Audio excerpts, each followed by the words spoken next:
Jai Hind everyone, welcome back to my YouTube channel Journey with Roots. I am Professor Captain Bhupinder in the Department of Commerce, Delhi College of Arts and Commerce, University of Delhi. और अभी हम video number 5 part 5 record करने जा रहे हैं जो अभी present हमारी सीरीज चल रही है। सीरीज का नाम है final accounts of the non corporate business entities. In last 4 video में हम लोग क्या क्या डिस्कस कर चुके हैं उसका थोड़ा सा ब्रीफ इंट्रोडक्शन देने के बाद फिफ्थ वीडियो जो लास्ट वीडियो है सीरीज में उसको हम कब फाइंड अप करने की ट्राई करेंगे। फर्स्ट वीडियो में हमने जो बेसिक फाइनल काउंट की जो रिक्वायरमेंट होती है स्टूडेंट्स को क्या क्या आना चाहिए, क्या नॉलेज उसके पास होनी चाहिए, उसके बारे में हमने डिस्कस किया। फिर वीडियो नंबर 2 में डिटेल में जो एडजस्टमेंट्स होती हैं उसकी क्या ट्रीटमेंट होती है वो हमने डिस्कस किया। वीडियो नंबर 3 में हमने सोल प्रोप्राइटरशिप के फाइनल काउंट में जो trading profit loss and balance sheet बनता है क्या क्या कैसे सॉल्व करना होता है फुल फ्लेज क्वेश्चंस को हमने डिस्कस किया और थोड़ी सी एडजस्टमेंट भी हमने उसमें सीखी। वीडियो नंबर 4 में हमने जो नॉन कॉर्पोरेट बिजनेस एंट्री में पार्टनरशिप फर्म्स आती हैं उनका अकाउंट्स कैसे बनते हैं, फाइनल अकाउंट कैसे बनते हैं वो हमने उसमें डिस्कस किया, जिसमें हमने trading profit loss balance sheet के अलावा एक profit and loss appropriation account कैसे बनता है, पार्टनर्स के जो डिस्ट्रीब्यूशन होता है प्रॉफिट का, उनके इंटरेस्ट, उनके ड्राइंग का जो इंटरेस्ट या वो सब कुछ कैसे डिस्कस करते हैं वो वीडियो नंबर 4 में हमने फुल फ्लैश क्वेश्चन सॉल्व किया। अभी हम इस सीरीज में final counts of the non non business entities में, नॉन कॉर्पोरेट बिजनेस एंटिटीज में हम जो लास्ट वीडियो रिकॉर्ड कर रहे हैं वो it is regarding the manufacturing entities का फाइनल अकाउंट्स बनाना कैसे सीखना है वो हम डिस्कस करेंगे। जिसको नॉन ट्रेडिंग जो आपकी हेडिंग में दिख रहा है नॉन ट्रेडिंग बोल सकते हैं, और इसको हम मैन्युफैक्चरिंग नॉन ट्रेडिंग या इसको हम क्या बोल सकते हैं manufacturing sole proprietorship business entities है उसका फाइनल काउंट कैसे बनता है वो हम सीखेंगे। तो सोल प्रोप्राइटरशिप और या पार्टनरशिप फर्म कोई भी हो मैन्युफैक्चरिंग अगर एंटिटीज है तो उसमें क्या होगा, जो नॉन नॉन मैन्युफैक्चरिंग एंटिटीज हैं जिसको ट्रेडिंग एंटिटीज बोलते हैं, उनमें क्या होता है ट्रेडिंग एंटिटी में हम 3 अकाउंट्स बनाते हैं जब फाइनल अकाउंट की बात करते हैं, trading profit loss and balance sheet.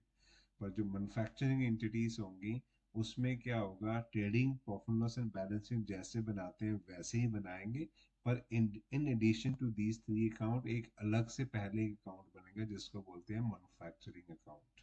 तो जो आपकी स्क्रीन में यहाँ पे शो हो रहा है, तो इसका मतलब है इस तरह की एंटिटी जो कि मैन्युफैक्चरिंग एंटिटीज होती हैं उनका जब फाइनल काउंट बनता है उसमें ये 4 लेजर काउंट बनते हैं जिसको यहाँ पे हाईलाइट किया गया है।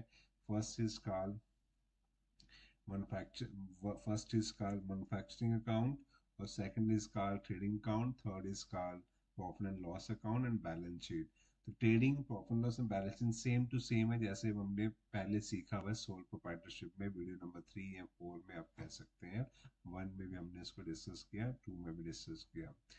और अभी नई चीज आप सीखने जा रहे हो आज के, मैन्युफैक्चरिंग एंटिटीज का जो फाइनल काउंट बनेगा उसमें ट्रेडिंग प्रॉफिट लॉस अकाउंट तो वैसे ही बनने हैं जैसे सोल प्रोप्राइटर्स के बनते हैं ट्रेडिंग अकाउंट के, पर ये मैन्युफैक्चरिंग अकाउंट कैसे बनता है, इसका पर्पस क्या होता है। देखिए मैन्युफैक्चरिंग एंटिटीज वो एंटिटीज होती हैं जो रॉ मटेरियल्स को फिनिश गुड्स में कन्वर्ट करती हैं, उसको मैन्युफैक्चरिंग एंटिटीज बोलते हैं। और ट्रेडिंग एंटिटीज क्या होती हैं, वो कुछ भी मैन्युफैक्चरिंग नहीं करती हैं, वो बना बनाया सामान लेके आते हैं, अपना प्रॉफिट ऐड करते हैं और मार्केट में सेल कर देते हैं, that is called trading activities. और मैन्युफैक्चरिंग एंटिटीज क्या होती हैं जो रॉ मटेरियल से कन्वर्ट करते हैं फिनिश गुड्स में और फिर वो मार्केट में सेल करते हैं। तो जब हम मैन्युफैक्चरिंग एंटिटीज की बात करते हैं तो 3 तरह के गुड्स की हम वहाँ पे बात करते हैं। One is called raw material, second is called work in progress, और third is called finish product. तो 3 तरह के रॉ मटेरियल्स वहाँ पे होते हैं, उनकी ओपनिंग बैलेंस भी 3 तरह के होंगे, क्लोजिंग बैलेंस भी 3 तरह के होंगे। तो ये एक ऐसी एंटिटीज होती है, और इसका फाइनल काउंट बनाने के लिए जो मैन्युफैक्चरिंग काउंट बनाते हैं इसको क्यों बनाते हैं, इसका एक ही पर्पस होता है, कॉस्ट ऑफ मैन्युफैक्चरिंग निकालना होता है फिर ये जो कॉस्ट ऑफ मैन्युफैक्चरिंग यहाँ से निकालते हैं कि हमें कॉस्टिंग क्या हुई है पूरे साल में, कॉस्ट ऑफ प्रोडक्शन क्या निकली है उस एंटिटी की, उसको हम ट्रेडिंग अकाउंट में ट्रांसफर करते हैं। राइट, यही इसका पर्पस होता है।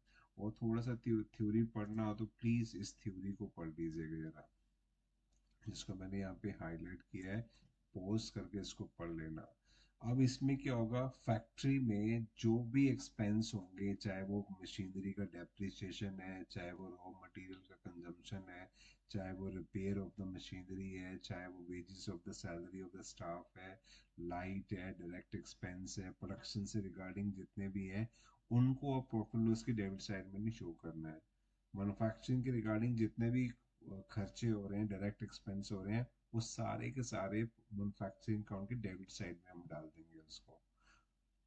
बना डालने का पर्पस क्या है, हमने वहां से निकालना है क्या है, कॉस्ट ऑफ प्रोडक्शन निकालनी है, इसलिए वहां पे डालना है। ये आप बेटर अंडरस्टैंड कर पाओगे जब आप इसका परफॉर्मा देखोगे। तो ये देखिए परफॉर्मा, और परफॉर्मा से पहले ये देखिए, trading profit and loss count and the balance sheet should be prepared in the same as we discussed earlier in the non manufacturing business entity। इसका मतलब है ट्रेडिंग अकाउंट वैसे ही बनता है, प्रॉफिट लॉस अकाउंट वैसे ही बनता है, और बैलेंस शीट वैसे ही बनती है। एक बनता है कि एक्स्ट्रा इसमें मैन्युफैक्चरिंग अकाउंट बनता है जिसका ये परफॉर्मा गिवन है। सबसे पहले रॉ मटेरियल आपको यहाँ पे गिवन है, उसका ओपनिंग स्टॉक गिवन है, फिर जो आपने परचेज किया उसके बाद क्लोजिंग स्टॉक यहाँ से माइनस कर दिया, नेट रॉ मटेरियल आप यहाँ लिखते हो। उसके बाद जितने भी डायरेक्ट एक्सपेंस होते हैं उनको आप यहाँ लिखते हो, फैक्ट्री के जितने भी होते हैं। फिर ओपनिंग वर्क इन प्रोग्रेस को आप यहाँ लिखते हो। उसके बाद net realise value of the production, उसको आप यहाँ लिखते हो। क्लोजिंग वर्क इन प्रोग्रेस जो आपका रॉ मटेरियल है उसको आप यहाँ लिखते हो। और इनका प्लस माइनस करने के बाद ये जो फिगर आती है cost of production balance figure आपके पास आती है, इसी को निकालने के लिए हम मैन्युफैक्चरिंग अकाउंट बनाते हैं। This is the purpose of preparing the manufacturing account. ये मैन्युफैक्चरिंग अकाउंट यहाँ से जो बैलेंस फिगर आती है, इस वाले अमाउंट को फिर हम ट्रेडिंग अकाउंट के डेबिट साइड में ट्रांसफर कर देते हैं। यहाँ पे लिखा हुआ है as balance figure transfer to the trading account. तो ये आपको गिवन है। और प्रोफोर्मा क्वेश्चन, ये फुल फ्लैश क्वेश्चन तो नहीं है, पर मैन्युफैक्चरिंग अकाउंट को ही समझाने के लिए केस स्टडी नंबर 4 हम डिस्कस कर लेते हैं, chapter number 7 of the book. ये बुक की जब मैं बात कर रहा हूँ, मैं किन बुक की बात कर रहा हूँ, तो ये अमेजोन पे, अमेजोन की वेबसाइट पे मेरे द्वारा लिखी हुई 2 बुक्स अवेलेबल हैं। बीकॉम ऑनर्स की बुक मैंने लिखी थी, financial accounting concept and applications, और बीकॉम पास के लिए principle of the financial accounting. In books के बेसिस पे ही मैं आपको ये एक्सप्लेनेशन दे रहा हूँ जो मैं आपको समझा रहा हूँ मैन्युफैक्चरिंग अकाउंट। राइट, तो कम बैक टू दी हमारी डिस्कशन में। तो अब इसको पढ़ते हैं। यहाँ पे लिखा हुआ है following is the balance of balance, following are the balances in the ledger of the Mrs Mohit Bishnoi for their ended 31 March 2018। तो ओपनिंग स्टॉक गिवन है, रॉ देखिए 3 तरह के रॉ मटेरियल यहाँ पे गिवन है। रॉ मटेरियल स्टॉक भी 3 तरह के हैं, रॉ मटेरियल सेमी फिनिश और फिनिश प्रोडक्ट है। फिर परचेज जो हमने किया है वो यहाँ पे इंफॉर्मेशन है। फिर कैरेज इनवर्ड रॉ मटेरियल पे मैन्युफैक्चरिंग वेजेस गिवन है, salary of the supervisor given है, rent of the factory given है, गैस एंड वाटर गिवन है, return of the raw material given है, fuel and coal expense given है, factory power given है, उसके fire insurance given है, sale return given है, depreciation of the factory building given है, raw material का closing stock given है, semi finish goods का क्लोजिंग स्टॉक गिवन है, फिनिश गुड्स का क्लोजिंग स्टॉक गिवन है, सेल गिवन है, कैरेज आउटवर्ड गिवन है, ऑफिस सैलरी गिवन है। तो ये फुल फ्लैश क्वेश्चन नहीं है, पर ये ऐसा क्वेश्चन है जिससे कि आप trading profit loss account, balance sheet तो नहीं बना सकते क्योंकि आइटम सारे हमें गिवन नहीं है। तो आपको एग्जामिनर क्या कह रहा है, you are required to prepare manufacturing account, trading account and profit loss account. चलो इसको बनाना सीखते हैं इस इंफॉर्मेशन से। तो ये देखिए हमने बनाया pro forma of the manufacturing account for the ended 31 March 2018, और साथ ही साथ हमने बना लिया pro forma of the trading account for the ended 31 March 2018, और प्रॉफिट लॉस का हमने परफॉर्मा बना लिया है यहाँ पे। परफॉर्मा बनाने के बाद अब लेजर पोस्टिंग शुरू करते हैं। देखिए ये ट्रेडिंग मैन्युफैक्चरिंग अकाउंट में क्या होगा, रॉ मटेरियल और सेमी फिनिश गुड्स की एडजस्टमेंट यहाँ पे होगी। वो जो फिनिश गुड्स की जो है एडजस्टमेंट कहाँ पे होगी, वो ट्रेडिंग अकाउंट में यहाँ पे होगी। चलो इसको देखते हैं। ये रॉ मटेरियल का ओपनिंग स्टॉक है, सेमी फिनिश का ओपनिंग स्टॉक है। इन दोनों की पोस्टिंग हम कहाँ कर देंगे, हम ये मैन्युफैक्चरिंग अकाउंट का जो डेबिट साइड है उसमें लिख देंगे 15,000 में। 10 एंड 5,000, 15,000 का हमारा ओपनिंग स्टॉक हो गया। प्लस उसके बाद नेक्स्ट क्या है, नेक्स्ट हमने क्या किया है, परचेज किया रॉ मटेरियल। जो रॉ मटेरियल परचेज किया 80,000 का, वो तो चला जाएगा मैन्युफैक्चरिंग अकाउंट में। और जो हमने फिनिश गुड्स का परचेज किया है रॉ मटेरियल, वो चला जाएगा ट्रेडिंग अकाउंट में, क्योंकि फिनिश गुड्स की जब भी एडजस्टमेंट होगी वो ट्रेडिंग अकाउंट में होगी। तो ये ओपनिंग स्टॉक है, ये ओपनिंग स्टॉक है फिनिश गुड्स का 26,000। ये कहाँ से आया, वेट, फिनिश गुड्स का ये ओपनिंग स्टॉक ये रहा हमारे पास। और ये जो परचेज किए रॉ मटेरियल फिनिश गुड्स का 1780,000, तो वहां पे आ गया। ये 17,000 जो है हमारा,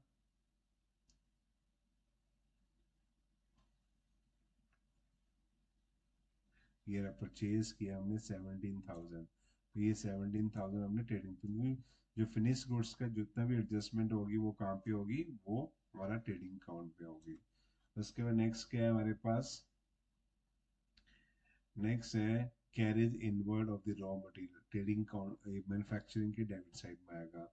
वेजेस है मैन्युफैक्चरिंग के debit side, salary of the supervisor है मैन्युफैक्चरिंग अकाउंट में आएगा, rent of the factory manufacturing, और ये उसी में आएगा अपने अपना ये मैन्युफैक्चरिंग अकाउंट में। Gas and water manufacturing account में आएगा। Return of the raw material, raw material है तो मैन्युफैक्चरिंग फिनिश होता तो ट्रेनिंग में जाता है, रॉ मटेरियल है तो कहाँ जाएगा, ये मैन्युफैक्चरिंग में जाएगा।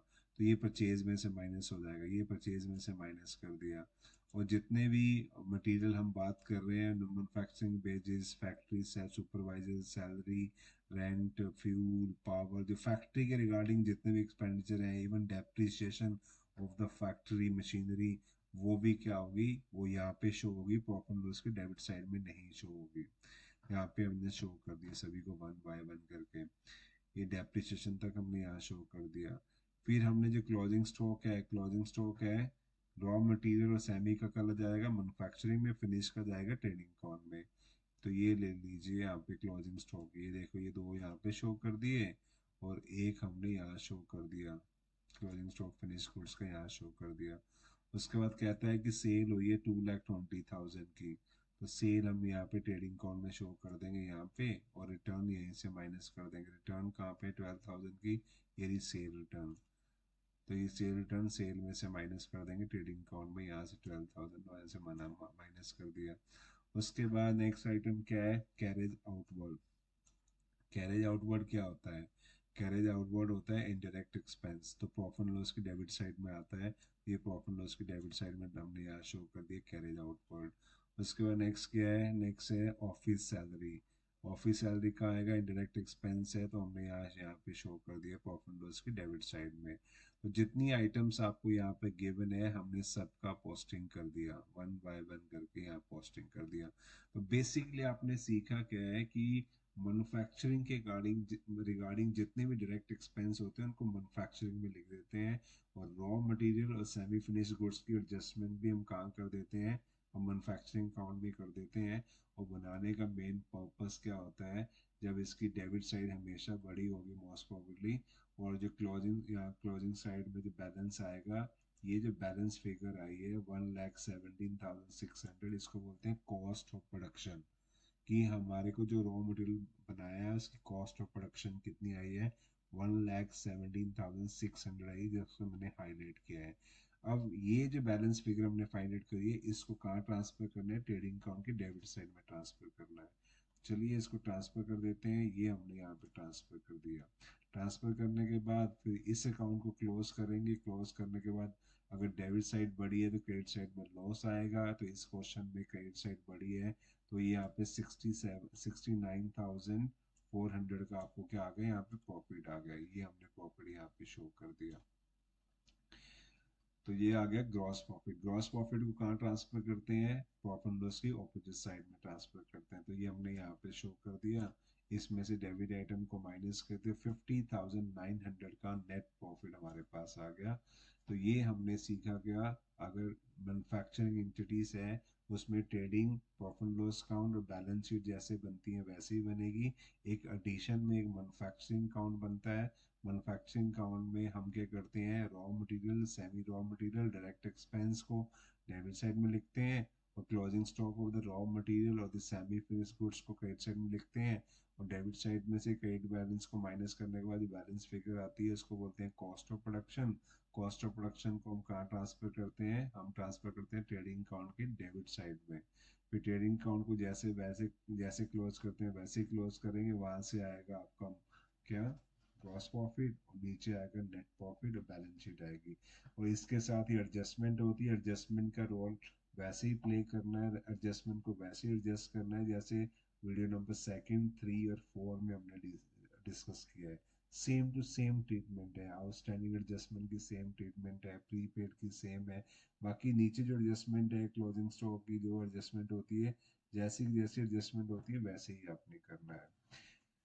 तो अगर इस तरह से क्वेश्चन आता है तो आप इसको भी सॉल्व कर सकते हैं। इस अंडरस्टैंडिंग के साथ मैं ये वीडियो नंबर 5 वाइंड अप करने के साथ ही, जो हमारी प्ले लिस्ट है final count of the non corporate business entities की 5 वीडियो बनाने का मैंने प्लान किया था, वो 5 वीडियो मैंने बना दी है।